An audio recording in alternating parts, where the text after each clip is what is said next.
سورہ فاتحہ کے بے شمار وظائف ہیں، لیکن آج میں آپ کے ساتھ سورہ فاتحہ کا ایک مختصر سا وظیفہ شیئر کر رہی ہوں، جس کے بے شمار برکتیں اور فضیلتیں ہیں۔ کے ذریعے ہم اللہ پاک سے اپنی بہت ساری حاجات اور خواہشات کو پورا کروا سکتے ہیں، کہ یہ اللہ تعالیٰ کے کلام پاک کی صورت ہے، اور اللہ تعالیٰ کی کلام قرآن پاک میں ہر مشکل، الجھن، پریشانی، بیماری کا حل ہے۔ فاتحہ میں کوئی نہ کوئی تو بات ہے جس کی وجہ سے اللہ پاک نے قرآن پاک کی ابتدا بھی اسی صورت سے کی ہے، اور ہر نماز میں بھی یہی صورت پڑھی جاتی ہے۔ آج کا وظیفہ سورہ فاتحہ کی آیت نمبر 4 کا ہے۔ ایاک نعبد و ایاک نستعین۔ اے اللہ، ہم صرف تیری ہی عبادت کرتے ہیں اور تجھی سے مدد چاہتے ہیں۔ اللہ پاک کو اپنے بندے کا اعتراف بہت پسند ہے، اور اللہ پاک کو اپنا خالق حقیقی مانتے ہوئے اللہ سے حاجات کو طلب کرتا ہے، تو اللہ اپنے بندے کی حاجات کو ضرور پورا فرماتا ہے۔ اللہ پاک نے سورہ فاتحہ میں مانگنے کا انداز مومنین کو سکھایا ہے کہ پہلے اس کی حمد بیان کرو، پھر ایاک نعبد کہہ کر اس کی بندگی کرو، پھر اس سے مانگو۔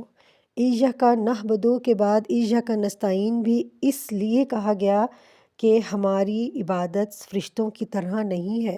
شیطان ہماری عبادت میں دکھاوے کے وسوسے ڈال کر ہماری عبادت خراب کر دیتا ہے، کہ وہ شیطان کے مقابلے میں ہماری مدد فرما۔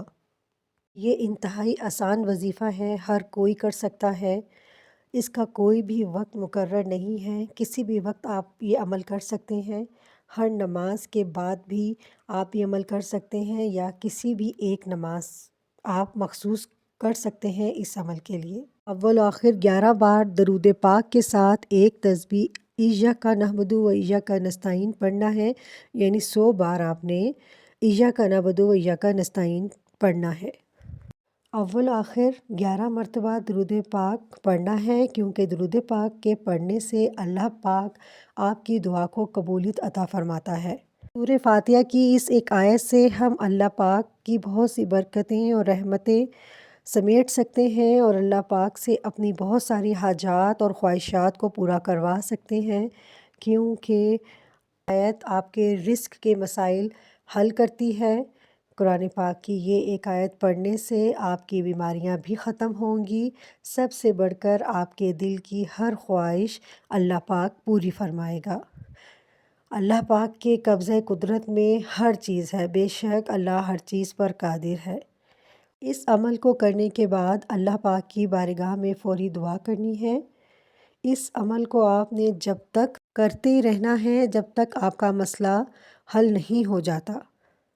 میری بہنوں اور بیٹیوں، اس عمل کو جس نے بھی پڑھا ہے اس نے کامیابی حاصل کی ہے۔ آپ بھی اس عمل کو کر کے اللہ پاک کی رحمتوں اور برکتوں کو حاصل کریں۔